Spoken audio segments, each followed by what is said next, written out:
Welcome to the Happier Life Project, the official podcast from the award-winning mental health and wellness app, My Possible Self. Hosted by broadcaster and journalist Gabby Sanderson. Hello and welcome to the show.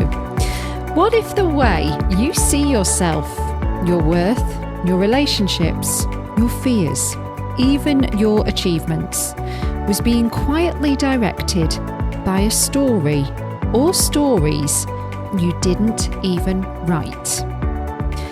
These are what today's guest, Dr Anna Colton, calls life scripts, the internal narratives we create, often in early childhood, shaped by the things we were told, shown, or came to believe about ourselves.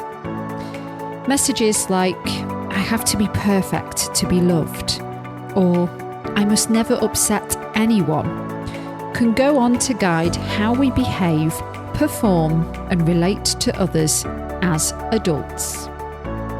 In this episode of the Happier Life Project, we dive deep into how these invisible scripts shape our confidence, our relationships, and even our mental health. Dr Anna Colton is a renowned clinical psychologist with over 20 years of experience specialising in adolescence, eating disorders, and performance psychology. She's worked across the NHS from Great Ormond Street Hospital to the Priory, and now runs a thriving private practice supporting everybody from barristers and clerks to young people to West End performers. In fact, Dr Anna works with several West End stage shows, such as Matilda, to help children and adults who are struggling with a range of issues that are affecting their performance, including stage fright and anxiety. Plus, you may also recognise Dr Anna from her expert appearances on TV and BBC campaigns, helping to bring conversations about mental health into the mainstream. Today, we're going to talk about how life scripts are formed, why they can lead to anxiety, perfectionism, or people-pleasing, and how societal pressures, like diet culture, reinforce them. Dr Anna explains why real self-worth must come from within, not from the approval of others, and how curiosity and compassion are key to rewriting the unhelpful narratives that hold us back. We also explore practical tools for managing performance anxiety, from shifting focus to your audience to externalizing anxious thoughts, and how to begin gently changing those long-standing inner stories. So if you've ever wondered why you think or behave the way you do, or you're ready to rewrite the old beliefs that no longer serve you, this episode is packed with great advice.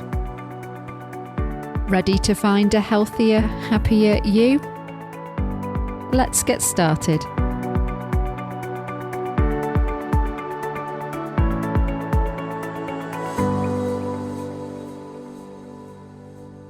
Welcome, Dr Anna Colton, to the Happier Life Project podcast. Today, we're exploring scripts, the narratives shaped by our early experiences, and how they can influence our beliefs, behaviours, and relationships. So today, we're going to look at how to identify these scripts and potentially what we can do to rewrite these harmful narratives. Lead a more fulfilling and, I suppose, authentic and empowered life. Anna, can you explain, first of all, what are life scripts and how are they kind of formed, I think, particularly in our childhood years? Sure. And thank you for having me. So a life script it's like an internal narrative that tells us how we respond and react and behave. So it is like a script. You know, if you have a script for a play, it says you do this next and you say that next and you learn your lines and you deliver your script. And the reason that we call it a life script is because when we're children, when we're born even that young, we learn a lot of information about how the world works. and whether our needs are met, how we're responded to, what is expected of us. And we develop a kind of understanding of the world and we relate to it based off that understanding. Now, at a very early age, of course, it's non-verbal. But as we grow up through childhood, and particularly through middle childhood and into adolescence, we create a verbal script. So, for example, something like, I have to meet the needs of people who are looking after me, otherwise they won't be interested. Right? And then that will develop, if that's not changed, that can lead to what people commonly talk about as maybe people pleasing, where you feel that you have to meet everybody else's needs. Now, you could just say, well, of course I do, that's really nice. But actually, when you track back, when working therapeutically with someone, actually you discover that that's learned. That's learned because something about their early life meant that if they didn't meet their caregivers' needs, they were either in trouble or they were neglected or they didn't receive love. This can apply to so much as well, can't it? Like all types of people, all types of messaging, which we'll definitely get into. Your clients are quite varied. You could be working with a barrister one day or a clerk, or the next day it's like an actor or a performer, and then it's children and family. So my career background, just really briefly, from the very, very day one, as an assistant psychologist, I'm a clinical psychologist, and as an assistant psychologist, I worked in eating disorders. And I have specialized in eating disorders for my entire career. Adolescent, predominantly, as well as child, and now I do adult. And within the eating disorder world, particularly anorexia, now, and my book is geared to kind of prevention, which means I talk a lot about how to create a healthy relationship with food rather than just how to treat an eating disorder. But there's only so much eating disorders you can do in a career without some burnout, because it's very intense and it's high risk. So I now have a mixed practice, and the barristers and my West End stage stars and the kids I look after in the West End kind of all come under an elite performance umbrella. So it's really, I do elite performance and I do eating. Okay, there's so much I could veer off with as well. Yeah. Going back to scripts, a lot of our app users and our podcast listeners are in that sort of 20 to 30 year age demographic, certainly struggling a lot with body issues and disordered eating and things like that. We know self-esteem is always the biggest one that comes up when we ask people what you're struggling with, what could you do with some more support on? And I think a lot of this, you could say, goes back to this kind of conditioning, if you will. Yeah. Using that sort of word on the scripts and like kind of drawing it to an actor memorizing the lines in a play. Yeah, I guess it's the same thing, isn't it? It's like we memorize it until we don't even have to think about the words we're saying to ourselves. They're just so deeply ingrained in there, right? That it's reactive, like a good actor. A good actor. Because the messages that we receive tend to be repeated. So if you think about the school system, the messages are, your worth is dependent on the grade you get. Right? So if you receive that from the age of, let's say, 5 or 6, all the way up to 18, it becomes pretty ingrained. You're doing well if you get an A and A star. You're clever. If you're clever, you're going to get more opportunities. All sorts of messaging around education. Hard work isn't enough. It's all about the outcome. Or another one that can cause a lot of problem is, you've got so much potential. Yeah. Because the subtext of that is, but you're not meeting it. For kids who sometimes go into a classroom and parents here at parents' evening, they've got so much potential. It's fine at 5, great, wonderful. But by 15, they've got so much potential, becomes, but shucks, not achieving their potential. And they start to feel inadequate and low and maybe a bit thick or, not good enough, or that they're not working hard enough, even if they are. So they can become really troublesome. And school system, we learn a lot and we evolve, right? The amount of growth neurologically, psychologically, socially, emotionally, physically, sexually that goes on during our schooling years. It's the whole of from young childhood all the way through to almost adulthood. So it's profound. And the messages are repeated by friends, by teachers, by peers, by peers who we don't get on with as well as those we do, by parents, by the UCAS system, by the external examination boards, etc., etc. Yeah, and it's the sneaky ones I think that might stick the most. Like you said, when you said, "Oh, they've got so much potential," I immediately started to feel a bit of a churning in my Mm. stomach, which is classic anxiety kind of feeling. And Mm. and then that makes me think, gosh, is this kind of getting to the roots of why a lot of people feel kind of on edge or just not quite great and sort of teetering on, just like that feeling of being anxious? Is it these kind of life scripts that we're just holding on to? I mean, I think at some level it is. I think there is we all like a bit of external validation, right? I mean, all of us. It's great to be told by someone external that, you're liked or you've done well or you aced that exam or they really want to work with you again. External validation is brilliant, but you can't build your life, you can't build your self-esteem and your self-worth. They're slightly different things, but you can't build those on external validation alone. It's like building a house on quicksand, because on the day that you don't get that external validation, the foundations kind of change and your house starts to shift. So what you need is we are all always going to enjoy external validation, but we have to build our self-worth on internal validation of I'm a good human being, I'm loved, I'm worthy, those kind of really fundamental beliefs. And then actually the anxiety is less, the need, we can reassure ourselves in tricky situations much better. We can know that, you know what, that exam, if we go back to exams, that exam, really, it did not go well, but it Mm, says nothing about who I am. That without that internal foundation, self-esteem gets completely built on the external and it's very shaky and very stressful, very anxiety provoking because mm, it's not within your control at all. Anyone could take it away on any day. mm. So do you think Mm. a lot of us are living out these scripts that we didn't choose, actually?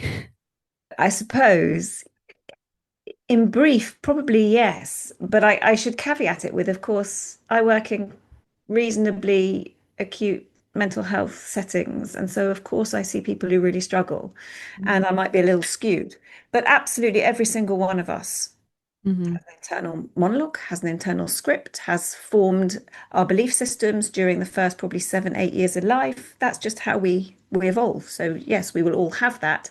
How we've formed them and what we believe is different. Mm. So, what are the kind of scripts that you come across when you're working with a client that does have anorexia or a eating disorder? I am only good enough if I'm losing weight. Ah, If I put on weight, I'm bad. If I feel fat, and I say feel fat because that's just not going to be the thing. If I feel fat, I'm failing, I'm inadequate, I'm unworthy, I'm disgusting, all of those. It's really damaging. And there's a lot of anxiety that comes with it as well. I feel out of control. If I don't remain in control, my whole life is going to fall apart around me. mm, If I eat a piece of toast, I've totally broken all of my rules and everything is going to go wrong. mm. So, All sorts of things like that. We all have internal rules to a certain degree because we have to have a moral code and a value system by which to live. So we all do have internal rules. so Some that are more helpful and some aren't. I mean, those scripts wouldn't have necessarily come from, say, a parent saying to the kids something that would make them believe that, right? That's somewhere along the line, something's happened.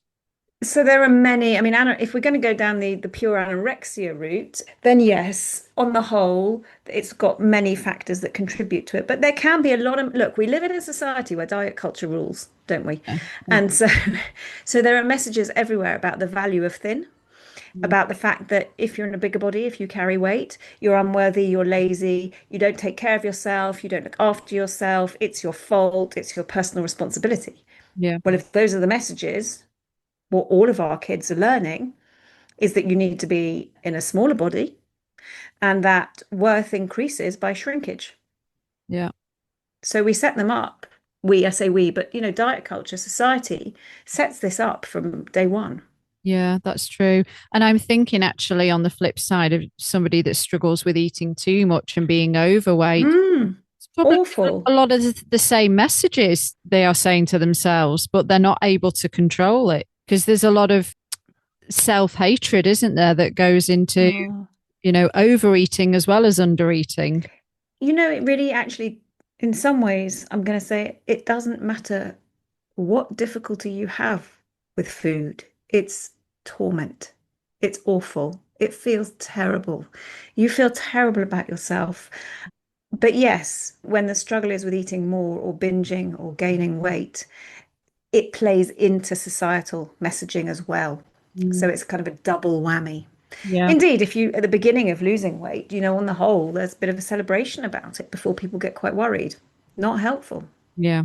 Yeah. And with eating disorders like bulimia, often weight stays static. So you might not even know how distressed somebody is or the level of struggle because you can't see it. A lot of the eating disorders are invisible, or at least disordered eating. Well, that was going to be my next point because, on this spectrum now, we've got, you might not be anorexic or an overeater, but, there's this disordered eating now, orthorexia. There's a lot of talk about the obsession with working out and clean eating too. And so if somebody has any kind of issue with their relationship with food, what would you say to them in terms of trying to rewrite some of these scripts that are embedded into our DNA probably at this point? So I'm a real believer that you do not have to carry on listening to those narratives. Once you have understood that it's built up through all sorts of messages from home and school and society, or from really adverse experiences, because let's not forget that a lot of difficulty with food comes from really difficult life experiences. Food is a great coping strategy in the immediate moment and a terrible one otherwise. Mm. So, I really want people to understand that when food is used, and I talk about it being used in a way that I would talk about, maybe alcohol being used or drugs being used, when food is used to cope, it works initially. It does. It's come into one's life for a reason and it serves a function. You can't just strip it away without replacing the function.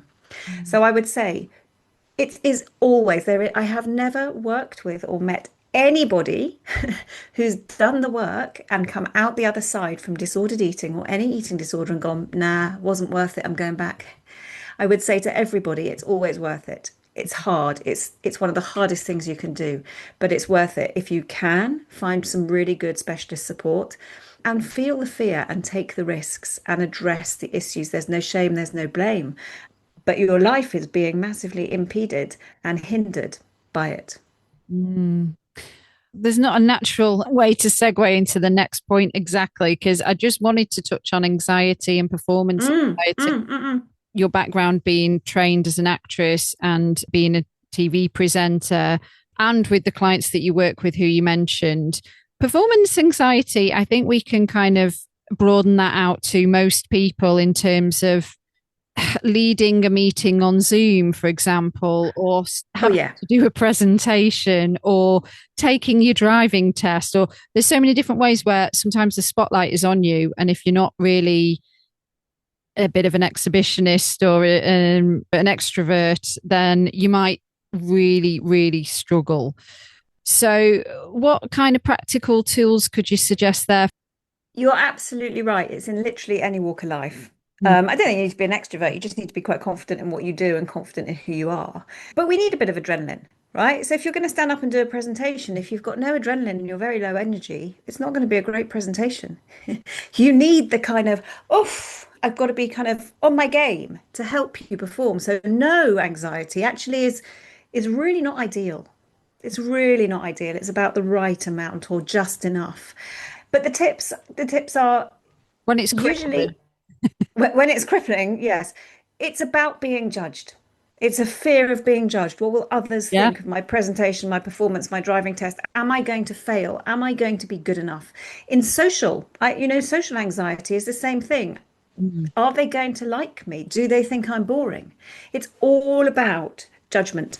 And it's all about the level of threat that our brain picks up associated with judgment in whatever domain that is. And so, even understanding that I think is really helpful. And then I would say, if you're doing a presentation, I would always say, if it's anything public facing, no matter how big your audience, focus on the audience, not on yourself. Right? Okay. So if you are doing a presentation at work, make sure that your audience is your focus because that they understand, that they're engaged, that you're really clear, that the concepts are there, that there are questions if you want, whatever, however you want to set it up. Focus on the audience. The minute you focus on yourself, if you're standing there going, oh my God, I think my hair looks awful and I think that slide's very good, you're totally disconnected from your audience. And the whole point is to give your audience something. You're not there for yourself, potentially, right? You know, if I record a podcast, which I absolutely love doing, like now, I want the listeners to have something to take away, to enjoy it, to feel engaged and to go, God, this is interesting, or this is helpful. Mm. If I'm sitting here going, oh my God, I wondered if I said that in the right way, I've checked out of what your listeners might hear and what they might want. So focus on your audience. If you're a musician, you want your audience to feel something. You don't want them to sit there going, oh my God, she looks nervous. They're not going to enjoy it. They're going to want to get out. If you're in the West End and you're doing a musical, you're telling a story. Tell the story. Because in the story, your character, unless you're playing an anxious character, is not anxious. Right? So try and embrace their thoughts. Try and be that. And if it's outside of a performance experience like storytelling, you can try and embody somebody else. So if you've got a really confident colleague and you think, God, I wish I were like so and so, walk in there and think, well, I'm going to pretend I'm so and so today. It'll give you a little bit of confidence. It's kind of a mind game. Is this a bit linked to emotional rehearsal? I'm a big fan of rehearsal. I don't know about the emotional rehearsal so much, but I'm a big fan of visual rehearsal. And when you rehearse, you don't actually just have to do it to rehearse. You can think it through, and that is preparing your brain. So yes, it is linked to rehearsal on one level. The other thing that you can do is you might know the concept of kind of our inner chimp, which is our kind of our danger center, our fight, flight, freeze center. Right, your chimp is going, this is super dangerous, this presentation. This is really risky. Or going to this party, no one's going to like you. It's mega, mega high risk, and you need to run away, or whatever your chimp says. You can kind of almost externalize that and have a chat with your chimp, and you go, you know what? Actually, this isn't as risky as you think, my friend. It's okay. We're safe. We're safe. Nothing's going to happen to us because the chimp is only focused on survival. So it knows what to worry about based on what we have input through life. And if we've input that social experiences are super risky, then it's going to be vigilant around social experiences. But actually, it's there to keep us alive. So you can always say, you know what, whatever happens, however badly it goes, we're going to be alive at the end of this. We don't need this level of vigilance. You say anxiety is a bully as well. I do say anxiety is a bully. I do. I think, look, I think anxiety is quite, there's a lot to be said about it. I love working with anxiety. It is a bully. You can treat it like a bully. You can stand up to the bully and you can go, fuck off. Just get out of my head. Fuck off. I'm not interested. Go. We're not playing today. Or you can go, how dare you speak to me like this? Because, this is another method of externalizing it where you don't kind of take it in, you kind of put it out. You pretend it's something or someone you're talking to. And you go, no, I'm not having this. You don't get to speak to me like that. So I think that can be useful, and certainly young people really enjoy that, and quite a lot of adults enjoy that too. It's quite fun. It's a more fun method than having to go through, what's the evidence for my belief? Let me go and find some evidence that this is true or this is untrue. There are so many strategies for managing anxiety. But the other thing I should say is the only thing that is worse than hideous anxiety is a world where there's no anxiety. Because we are wired, it's an evolutionary primal system, our anxiety system. It's all about survival. And the world would be a much less safe place if you're walking down the street and you don't really care that there's a juggernaut coming behind you. You won't get out the road in time and you'll be killed. So we do want it. It's just that most of us are quite lucky today and we don't need it to the level that we did need it when we were hunter-gatherers and having to hunt for food and live on the, be out on the plain, being hunted by other people. Then we needed to be vigilant much more often. Now we need it less, but I would never want it to be gone completely. Good point. If we are feeling triggered or stuck in self-criticism, what is maybe one small mindset shift that listeners could take away from our chat? Would I speak to my best friend like this? I think that's a great one. If the answer is no, just stop it. Yeah. I know it sounds easy to say, but if you wouldn't speak to your best friend like that, Why on earth are you doing it to yourself? You can flip it and you could say, would I even want to speak to someone I didn't really like this? Would I find that acceptable? Most of the time, the answer is actually no. No, it wouldn't be acceptable either to someone I didn't like. So really, why on earth is it acceptable to me? And then you can flip it and say, what would my best mate say to me if they heard me saying this to myself? Mm. What would they say? Would they agree with this point of view? Would my mum, my dad, my friend, my spouse, whatever, would they agree with this point of view? Usually the answer's no. Mm. Well, as we wrap up this episode on life scripts, is there anything else before we do the Happier Life Project's last 5 in 5? So this is a quick fire, 5 questions I ask every guest to conclude the episode. But before we get to that, is there anything else in terms of life scripts that we've not covered already that perhaps you might like to add? It's always worth being curious. And I say curious because when you're curious about something, you remove the judgment, right? You don't need to judge it. Just be curious. Where did this come from? What have I heard? Whose voice is it? That's another really useful thing when you've got your internal critic or a message that goes round and round. Whose voice is this? And then you can ask yourself, do I really want to carry on believing this? You can make an active choice. Or would I rather say, do you know what? This isn't serving me. I don't want to live my life with this going on and on and on. Yeah. And the only other thing to say is that with anxiety, and it comes into life scripts, often what people fear is the feeling of fear. Yeah. So then how So do we start creating new scripts to replace the old bad ones? once you've identified them, it's much easier to say, right, what do I want to believe? And once you've decided what you want to believe, one, you can start telling yourself that and say, and you can pick yourself up every time you slip into the old script and you hang on, no, I'm making a choice. I just don't want that anymore. No, I'm not going with that.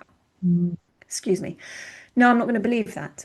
And then you can make sure that the people who surround you have your values of the new script you want to hear and will support you. And if you're willing to share that you're going on this path and you're trying to rewire, then get them to help you with that and pick you up every time you say something that is aligned with your old script but not your new script, so that you bring in extra support for that as well. Yeah. And I suppose it's like not just maybe listening to this podcast and then trying it for a week and then going back to the old ways. It's sticking at it as well, because these It is. messages, if you think about where they came from, they're usually pretty consistent, aren't they? And they're probably 20 years in the making. So why do you expect to undo them in a week? Exactly. So keep up the good fight in that respect. Keep up the good fight with compassion and curiosity. They're my 2 favorite things. Okay.